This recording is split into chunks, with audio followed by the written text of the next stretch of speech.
Donc, bon dimanche matin, bienvenue à l'Église, bienvenue à cette capsule. Je suis en remplacement de Pasteur Luc parce qu'il est à la chasse dans le bois. Dans le bois, évidemment. Ouais, c'est mieux dans le bois, hein? Ouais, c'est ça, c'est ça. En tout cas, il devrait être dans le bois. Euh, Fait que comme c'est mon habitude, en fait, quand je fais des capsules, on utilise le Credo des apôtres pour faire une petite étude là, en lien avec ce texte-là. Fait que j'aimerais juste ça qu'on lise le Credo des apôtres, puis qu'on se remette en tête, le Credo des apôtres, c'est pas un texte qui est saint, c'est pas un texte qui est pur ou quoi que ce soit, mais c'est un texte qui est un texte fondateur qui a été écrit à peu près aux alentours de 140, qui définit vraiment bien la foi chrétienne avec toutes les doctrines. Fait qu'on va insister sur une des lignes du credo des apôtres ce matin, mais je vais vous lire l'ensemble du credo avant de commencer. Si jamais vous voulez le citer avec moi, il n'y a pas de problème. Je crois en Dieu, le Père Tout-Puissant, Créateur du ciel et de la terre, et en Jésus-Christ, son Fils unique, notre Seigneur, qui a été conçu du Saint-Esprit, est né de la Vierge Marie. Il a souffert sous Ponce Pilate, il a été crucifié, il est mort et a été enseveli. Il est descendu aux enfers le troisième jour, il est ressuscité des morts, il est monté aux cieux, il s'est assis à la droite de Dieu le Père Tout-Puissant, et de là il viendra juger les vivants et les morts. Je crois en l'Esprit Saint, je crois la Sainte Église catholique ou la Sainte Église universelle, la communion des saints, la rémission des péchés, la résurrection du corps et la vie éternelle. Amen. Donc, il faut bien se rappeler que c'est pas un texte qui est pur, ceux qui ont des backgrounds catholiques puis tout ça, mais c'est que le texte résume très bien la foi chrétienne en passant. Fait qu'on va insister sur ce matin sur je crois en l'Esprit Saint.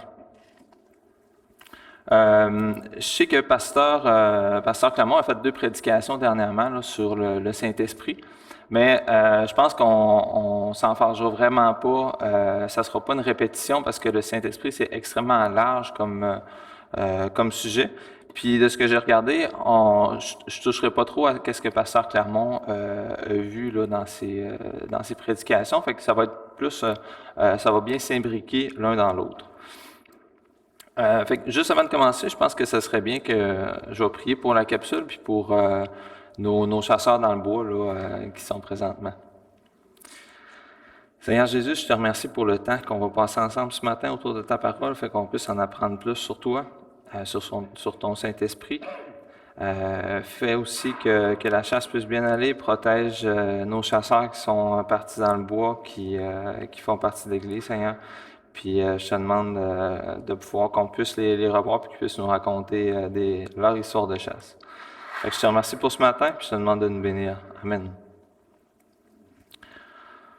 Donc, comme à mon habitude, je fais comme une espèce de petite présentation des ouvrages que je me suis servi. Bien sûr, je me suis servi de la Bible pour faire l'étude ce matin. Je me suis servi aussi de Grudem, la théologie systématique, qui est vraiment intéressant sur la partie du Saint-Esprit. Il y a aussi le livre de Baptisé et rempli de l'Esprit par Alfred Kuhn. Alfred Kuhn, qui est un théologien vraiment important, qui nous a quittés en 2018, qui est décédé, qui est maintenant auprès de Dieu, j'en suis certain, mais qui nous a laissé énormément d'ouvrages, dont Baptisé et rempli de l'Esprit. Je pense que ça répond à beaucoup de questions. Puis l'ouvrage de Sylvain Romerowski. Pasteur Luc s'était servi d'ailleurs d'un de ses ouvrages pour l'étude d'Ecclésiaste. Puis moi, je me sers de ce livre-là pour le Saint-Esprit. Son titre, c'est « L'œuvre du Saint-Esprit dans l'histoire du salut ». Fait que c'est vraiment intéressant. Puis, je conclue mon introduction en vous disant qu'il va y avoir en fait 4 capsules sur le Saint-Esprit, c'est-à-dire elle de ce matin plus 3 autres. On va voir le Saint-Esprit en général ce matin. Après ça, on va répondre à des questions, en tout cas que moi j'avais par rapport au Saint-Esprit. Il y a 3 expressions qu'on retrouve dans le Nouveau Testament qui font lien avec le Saint-Esprit, c'est-à-dire baptisé du Saint-Esprit, être rempli du Saint-Esprit, puis le blasphème du Saint-Esprit. Qu'est-ce que ça veut dire exactement?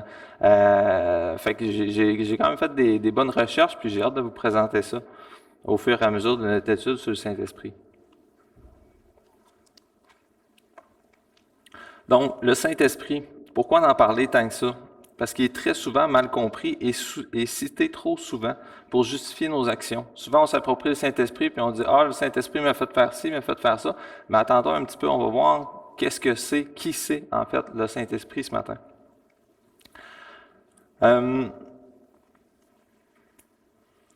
Fait que, tout d'abord, on a vu lors de la dernière capsule, j'ai fait une petite étude sur la Trinité en une capsule. Puis on a vu que le Saint-Esprit est autant Dieu que le Père et le Fils. Puis ça, c'est important de bien comprendre ça. Pourquoi? Parce que Dieu a des attributs. Puis le Saint-Esprit possède ces attributs-là. Il n'est pas moins Dieu que le Fils et le Père. Souvent, on a l'impression que... Il y a d'ailleurs un livre qui a été fait sur le Saint-Esprit qui s'appelle « Le Dieu oublié ». On a l'impression que c'est comme le Dieu qu'on comprend pas trop comment il fonctionne puis tout ça. Fait que je pense que ça va être intéressant ce matin. Mais dites-vous, gardez en tête que lui aussi a des caractéristiques d'impassibilité, d'immuabilité. Les caractéristiques qu'on a vues avec Pasteur Luc qui définissent Dieu. Il change pas, il est immuable. Il n'est pas émotionnel. Je me rattrape, il y a des émotions. Il y a des émotions de joie, il y a des émotions de colère, de tristesse, le Saint-Esprit. Par contre, c'est pas les événements qui vont le faire changer. C'est pas à force de prière qu'on va pouvoir lui créer de la joie. Bien qu'il va être joyeux, quand on le prie, il est joyeux de toute éternité. Son humeur varie pas. Son humeur varie pas. C'est important de le dire parce que souvent, le Saint-Esprit, on a l'impression, j'ai fait ça, fait que là, le Saint-Esprit doit m'en vouloir, ou je le sens moins. C'est beaucoup du ressenti, notre vocabulaire qui est en lien avec le Saint-Esprit, puis on va voir si c'est tant biblique que ça, en fait. Je vais citer un exemple, c'est pas du tout pour minimiser l'Église catholique, mais c'est parce que cet exemple-là va bien nous montrer des fois notre raisonnement à nous.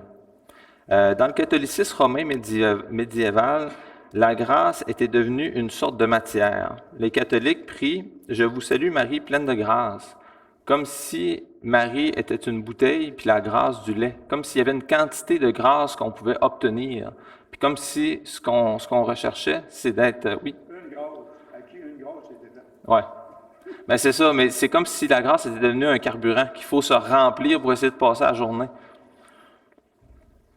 Puis, cette espèce de compréhension-là de la grâce a eu des répercussions. Je vais vous donner un exemple. En 1539, le cardinal catholique romain Sadolet a eu un débat théologique avec Jean Calvin, le réformateur. L'un des arguments de Sadolet contre le message du réformateur était le suivant. Si on prêche que Dieu sauve par grâce seule, les gens n'auront plus de raison de chercher la sainteté. Fait que c'est un petit peu la façon de voir. Fait que Calvin, pour lui, le salut consiste pas à recevoir une chose appelée grâce. C'était pas une matière qu'on pouvait acquérir puis qu'on pouvait emmagasiner à force de quantité. Mais le salut consiste à recevoir gratuitement l'Esprit et ainsi le Fils et le Père. Un problème identique à celui de Sadolet arrive dans nos vies ou nos églises lorsque l'Esprit est perçu comme une force et non pas comme une personne. Je vais inciter beaucoup, le Saint-Esprit, c'est une personne. Souvent, on le recherche à l'acquérir comme une force ou comme une puissance. C'est vrai que le Saint-Esprit, c'est une puissance, mais c'est une personne premièrement aussi. Fait si on suit cette façon de voir, on a alors l'impression que du haut du ciel, Dieu répand des signes de sa bénédiction, c'est-à-dire sa force, le Saint-Esprit, tandis que lui-même reste distant. On a l'impression qu'il reste au ciel puis qu'il déverse sa force, mais que lui reste au ciel. Le Saint-Esprit devient donc une puissance que je m'approprie et dont je me sers dans la vie. Certains font appel à la magie, à l'argent, à la renommée. Moi, je me sers du Saint-Esprit, si je me fie à cette façon de voir-là. Si je parviens à me servir du Saint-Esprit, ben, je suis plus spirituel que les autres chrétiens. Comprenez-vous la dynamique? Qu'il ne faut pas embarquer, mais ça peut être facile de s'embarquer dans cette façon de voir. Il y a une grosse différence à connaître la personne qui vient vivre en moi, c'est-à-dire Jésus-Christ à travers le Saint-Esprit.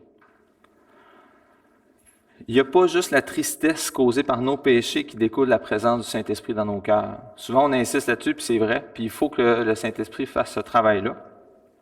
Sauf qu'il y a une autre chose qui vient à notre portée. C'est la présence personnelle de l'Esprit en nous signifie que nous jouissons de la communion que l'Esprit cultive avec le Père et le Fils. On est rendu participant de cette communion-là. Puis ça, il faut le réaliser. Puis ça se fait comment? Par le Saint-Esprit.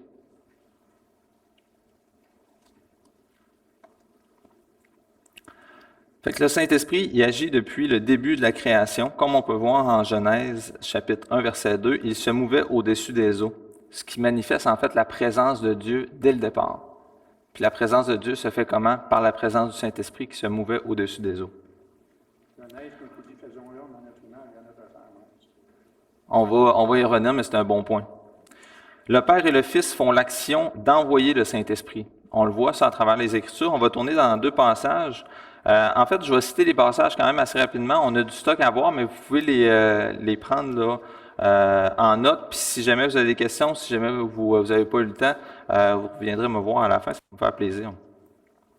Jean 14, verset 26, « Mais le Consolateur, l'Esprit Saint, que le Père enverra en mon nom, vous enseignera toutes choses et vous rappellera tout ce que je vous ai dit. » Jean 15, verset 26, « Quand sera venu le Consolateur que je vous enverrai de la part du Père, l'Esprit de vérité qui vient du Père, il rendra témoignage de moi. » On peut donc voir que le Père et le Fils envoient à leur tour le Saint-Esprit. Bien que ce soit le Père et le Fils qui l'envoient, ça ne veut pas dire que le Saint-Esprit est inférieur à eux. Bien au contraire.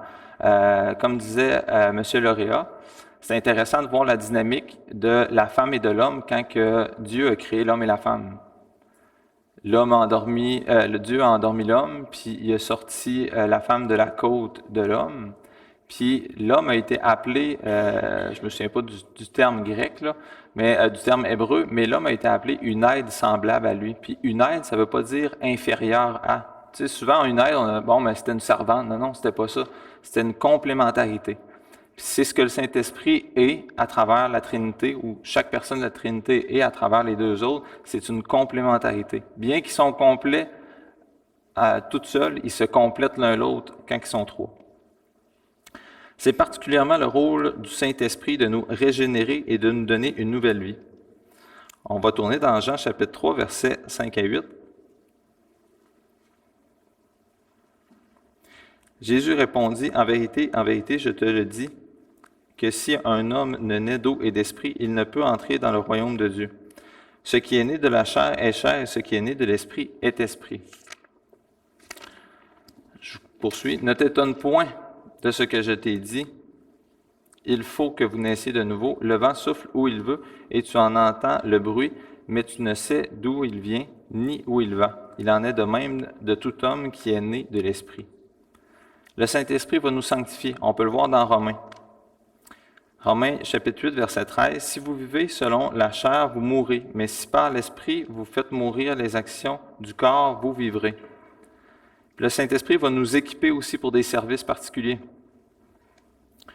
Comme on peut voir, on n'y tournera pas nécessairement, mais comme on peut voir dans 1 Corinthiens, chapitre 12, versets 7 à 11, on peut voir qu'il y a différents ministères, puis que c'est le Saint-Esprit qui va nous équiper à faire les différents ministères dont on est appelé. De manière générale, le travail du Saint-Esprit semble d'être achevé l'œuvre qui a été conçue par le Père et commencée par le Fils. On va se poser certaines questions ce matin, puis je pense que ça va être des questions qui vont nous permettre d'aller un petit peu plus loin. Dans l'Ancien Testament, le Saint-Esprit y est présent, ça on l'a vu dès Genèse, puis le Saint-Esprit fait acte de présence tout au fur et à mesure de l'Ancien Testament. Puis ça nous indique que le Saint-Esprit, c'est pas une affaire exclusive du Nouveau Testament. On a l'impression que ce qui s'est passé, là, on est rendu dans l'ère du Saint-Esprit et tout ça. C'est en partie vrai, sauf que vous allez voir que le Saint-Esprit fait partie de la révélation biblique de Genèse à l'Apocalypse. Puis ça, c'est important de bien le voir. On va voir certains versets, dans le fond, des preuves que le Saint-Esprit, c'est une personne, comme les autres membres de la Trinité, à savoir le Père et le Fils. Les personnes de la Trinité ont trois caractéristiques qui permettent de les définir en tant que personnes de la Trinité. On ne regarde pas les caractéristiques de Dieu, ici du Saint-Esprit, mais les caractéristiques de sa personne.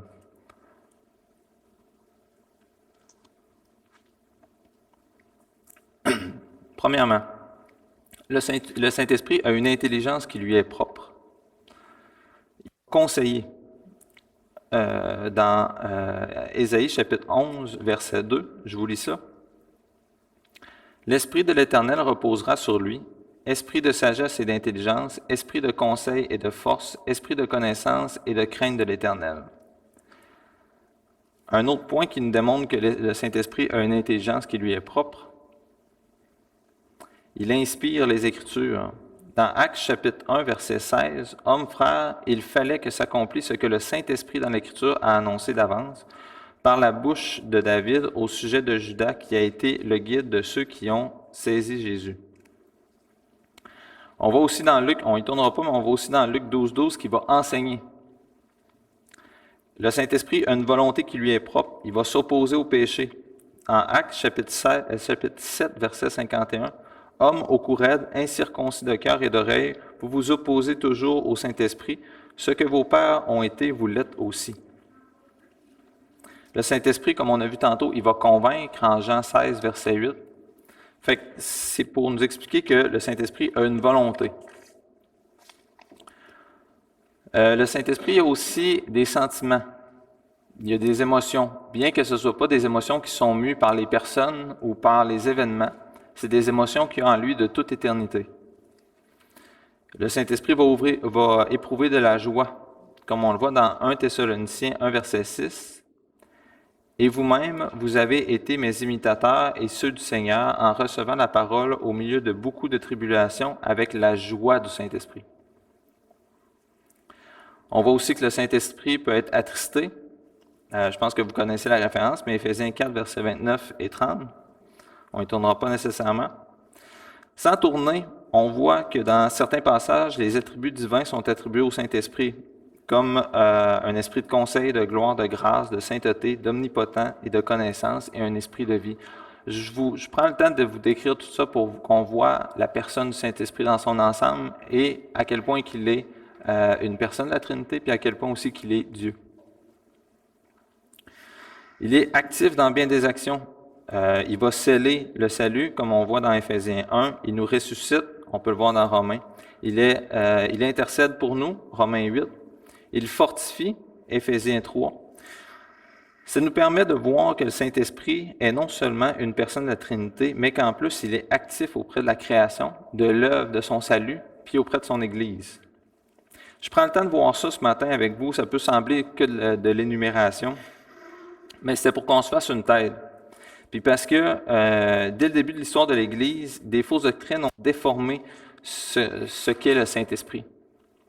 Puis ça, il faut le dire parce qu'on n'est pas tiré d'affaire aujourd'hui. Il ne faut pas penser que le Saint-Esprit, on le comprend bien, c'est correct, je le maîtrise bien, je peux avancer maintenant. Il faut constamment se repositionner parce qu'il y a vraiment des fausses doctrines qui étaient appelées des hérésies à l'époque qui ont complètement déformé qu'est-ce que le Saint-Esprit était, puis qui s'en sont fait des idoles, en fait. Nous avons vu certaines des caractéristiques du Saint-Esprit. Maintenant, je vais voir avec vous l'œuvre du Saint-Esprit dans l'histoire du salut. Ce qui nous intéresse, en fait, ce qui est plus proche de nous. Puis je vais me servir grandement là, du livre de Sylvain Romorowski. Il est dur à prononcer. L'œuvre du Saint-Esprit parmi les Israélites, c'est-à-dire dans l'Ancien Testament, l'œuvre du Saint-Esprit, comment ça se produisait?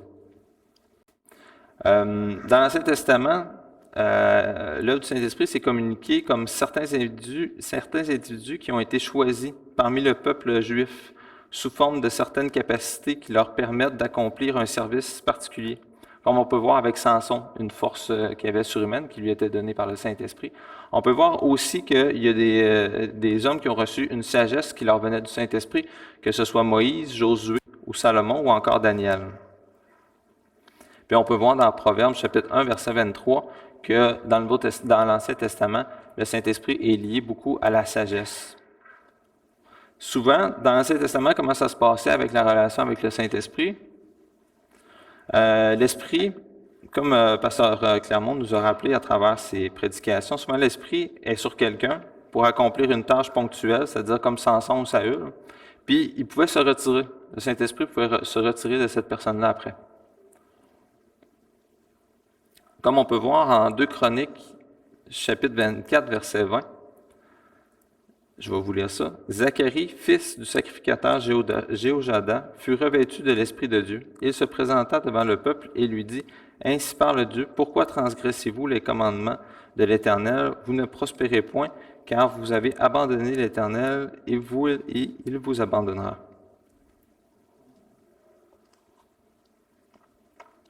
Comme Samson ou Saül, il peut, au bout d'un certain temps, se retirer de la personne. Cependant, il y a eu des cas que le Saint-Esprit est resté accroché à une personne, ou il y a eu des cas que le Saint-Esprit a quitté la personne. Puis, on peut voir cette tension-là dans ce que le roi David va exprimer au psaume 51, verset 11. Il va dire « Ne me rejette pas loin de ta face, ne me retire pas ton Esprit Saint. » Fait qu'on peut voir qu'il y avait une possibilité de perdre le Saint-Esprit. Fait que là, tu te dis, crème, comment ça marchait? Je peux-tu le perdre aujourd'hui et tout ça? Fait que c'est ce qu'on va voir. 3 éléments importants sont à prendre en considération avec les prophètes de l'Ancien Testament qui concernent le Saint-Esprit. Fait qu'on va voir qu'est-ce que les prophètes de l'Ancien Testament disaient de l'action future du Saint-Esprit dans l'ère de la Nouvelle Alliance, c'est-à-dire nous. Dans le fond, les prophètes ils considéraient le don de l'Esprit que ça avait pour effet de régénérer, comme appartenant à l'avenir. La régénération qui était accompagnée de la venue du Saint-Esprit dans la vie de quelqu'un était vue comme quelque chose de futur. Ça appartenait à l'ère messianique, c'est-à-dire au temps où le Messie viendrait, comme étant l'une des caractéristiques essentielles de la Nouvelle Alliance. Le deuxième point, la promesse du Saint-Esprit vaut pour tous les membres du peuple de Dieu dans la Nouvelle Alliance. Le peuple de Dieu sera spirituel, animé du Saint-Esprit, du plus petit jusqu'au plus grand. Troisième point, cette promesse vaut aussi pour les non-Israélites. C'est d'ailleurs, on va le voir plus tard, ce que Paul va appeler comme étant un mystère, que les non-Israélites sont participants, c'est-à-dire nous autres. On est rendus participants à l'œuvre que le Saint-Esprit est en train de faire pour son Église, pour son peuple. Alors, on va tourner dans Joël, chapitre 2, versets 28 à 30.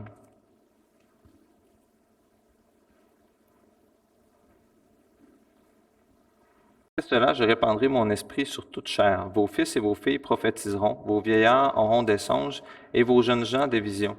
Même sur les serviteurs et sur les servantes, dans ces jours-là, je répandrai mon esprit.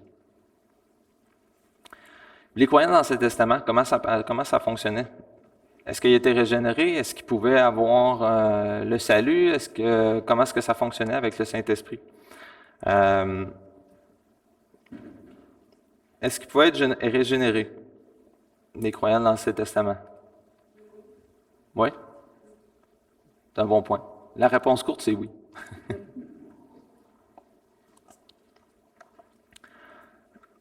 Puis, on va le voir avec des textes. Alors que Jésus n'était pas mort, il dit à Nicodème en Jean 3, Jésus lui répondit, en vérité, je te le dis, si un homme ne naît de nouveau, il ne peut voir le royaume de Dieu.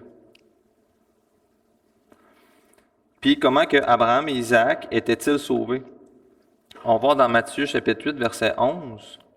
Or, je vous déclare que plusieurs viendront de l'Orient et de l'Occident et seront à table avec Abraham, Isaac et Jacob dans le royaume des cieux.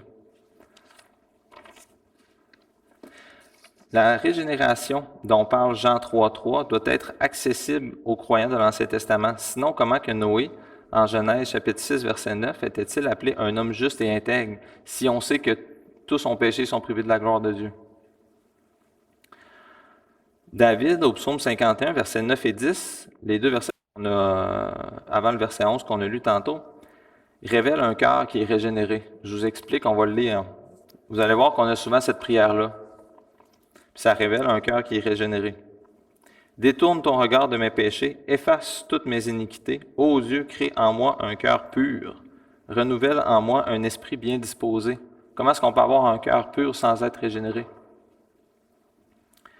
Maintenant, avec les événements du Nouveau Testament, l'action du Saint-Esprit dans le salut se précise grandement.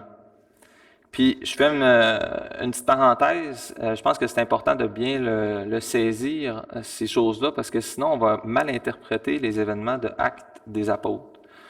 Dans Actes des Apôtres, comment est-ce qu'on retrouve la première venue du Saint-Esprit? Elle vient avec des langues de feu.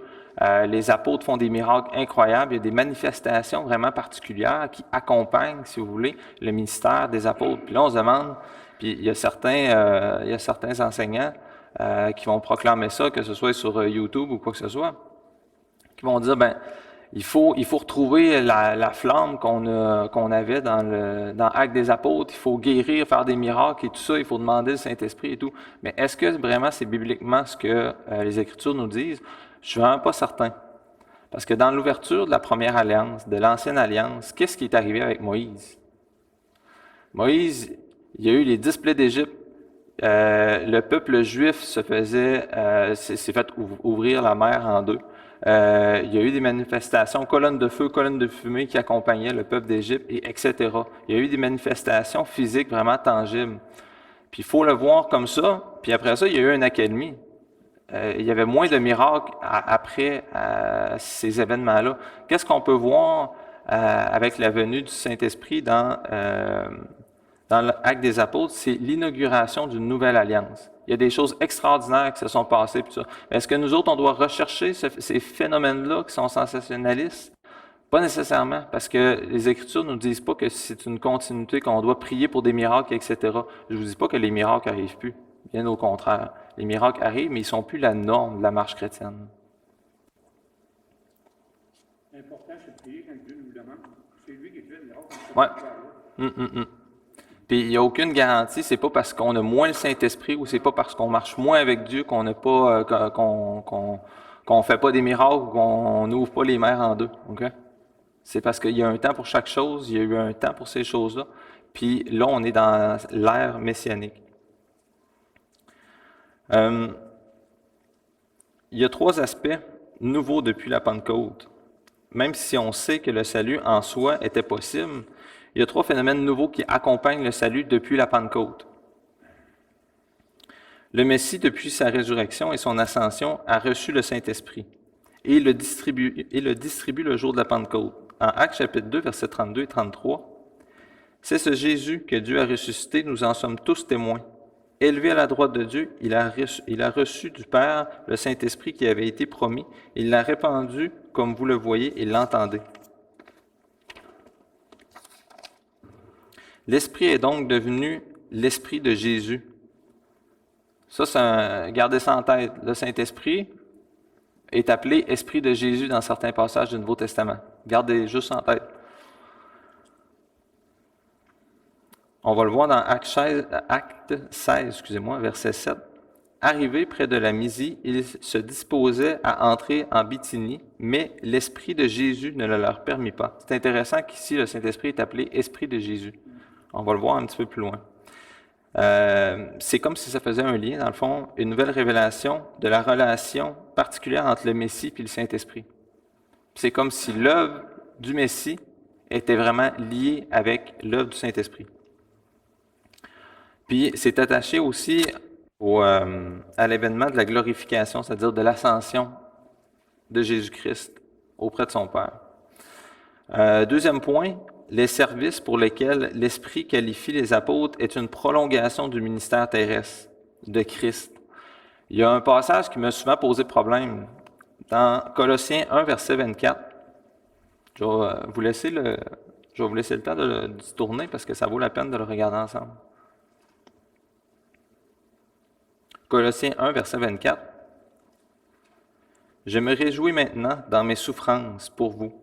Et ce qui manque aux souffrances de Christ, je l'achève en ma chair pour son corps, qui est l'Église. » Je vais vous demander, est-ce qu'il manque quelque chose aux souffrances de Christ pour avoir le salut?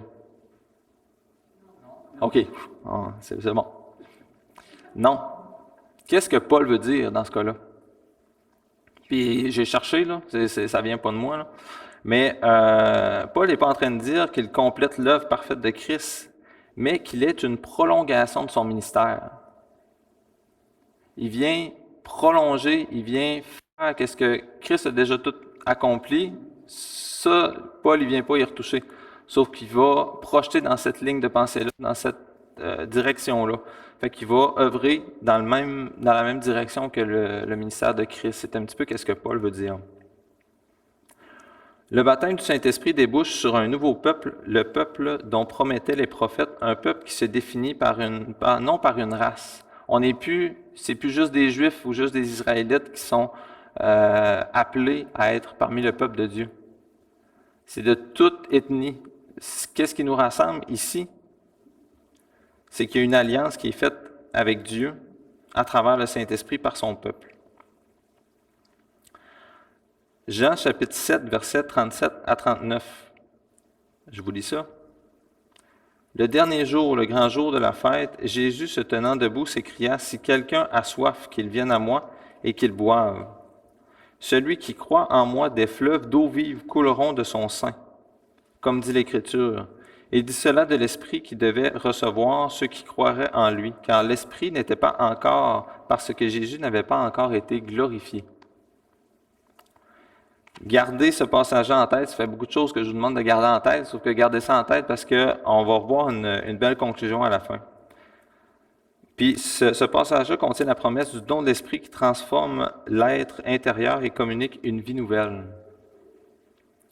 Cette œuvre du Saint-Esprit est dépendante de l'accomplissement de l'œuvre de Jésus-Christ. L'expiation du péché était nécessaire pour que le croyant reçoive le droit à la vie éternelle. Cependant, le croyant, d'avant la Pentecôte, possédait déjà ce don, le don de pouvoir se repentir face à Dieu et de pouvoir avoir la vie éternelle. Mais ce qui est nouveau, c'est que depuis la mort, la résurrection et la glorification de Jésus-Christ, on a accès au Saint-Esprit. Puis Jean souligne que le don de l'Esprit, de la Pentecôte, découle de la croix. On va mettre deux textes en parallèle.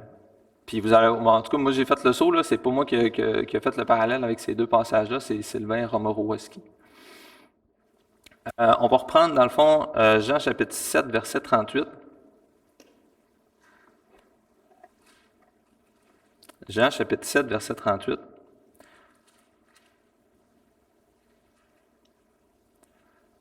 Celui qui croit en moi, des fleuves d'eau vive couleront de son sein, comme dit l'Écriture. Gardez bien ce texte en tête. On va voir Jean 19, verset 34. Jean 19, verset 34.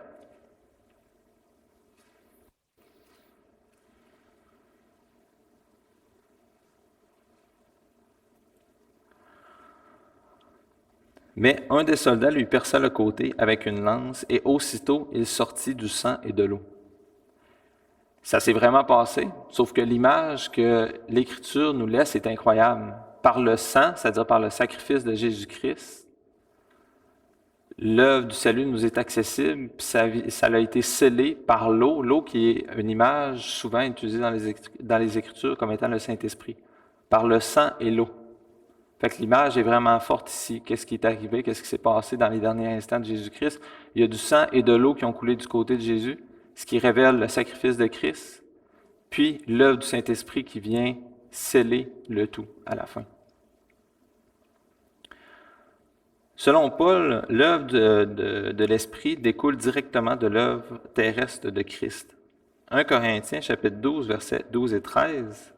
« Car comme le corps est un, et a plusieurs membres, et comme tous les membres du corps, malgré le nombre, ne forment qu'un seul corps, ainsi en est-il de Christ. Nous avons tous en effet été baptisés dans un seul esprit, pour former un seul corps, soit juif, soit grec, soit esclave, soit libre, et nous avons tous été abreuvés d'un seul esprit. »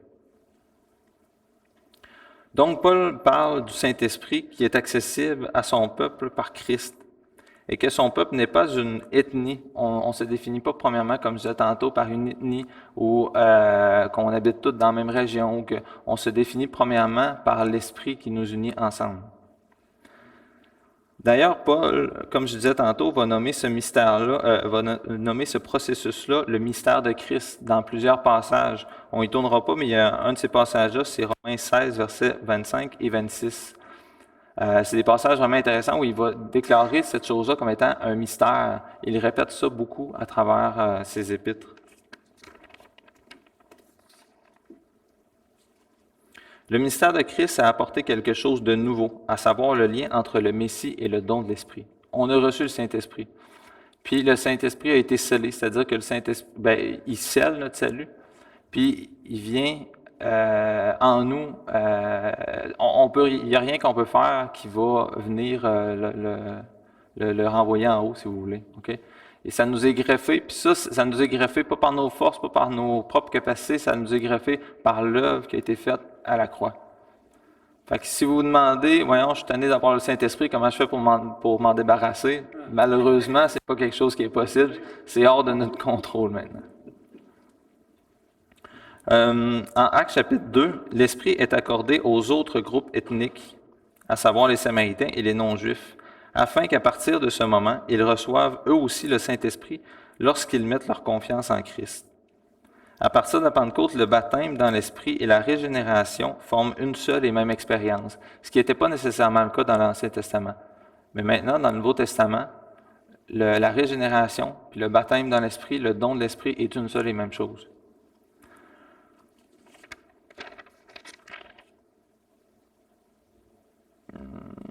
Excusez-moi.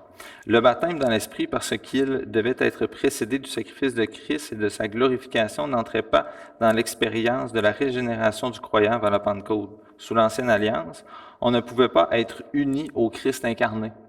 Ça, c'est quelque chose qui est nouveau. Christ, même s'il y avait une promesse d'un sauveur, c'est pas quelque chose qui existait au quotidien comme on ne peut pas vivre le salut au quotidien avec Christ dans l'Ancienne Alliance. Par contre, dans la Nouvelle Alliance, ça nous est promis, puis c'est quelque chose qui vient avec. Nous, par le Saint-Esprit, ça nous est accessible. Le corps ne pouvait exister sans que la tête, à savoir Christ, existe. Bien qu'il existait de toute éternité, il n'existait pas en tant que Christ incarné. L'Esprit donné par Christ établit une union intime et vivante entre les croyants et Christ, et leur communique une vie nouvelle, qui est celle du ressuscité. Donc, si je résume, la nouveauté de la Nouvelle Alliance, c'est Christ. C'est ce qui était différent.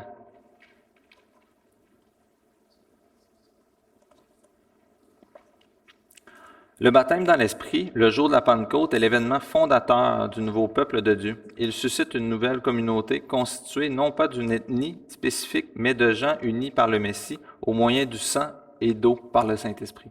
J'aimerais ça que vous gardiez vraiment l'image en tête du sang et de l'eau, qui sont vraiment des belles images de qu'est-ce qui se passe avec le salut.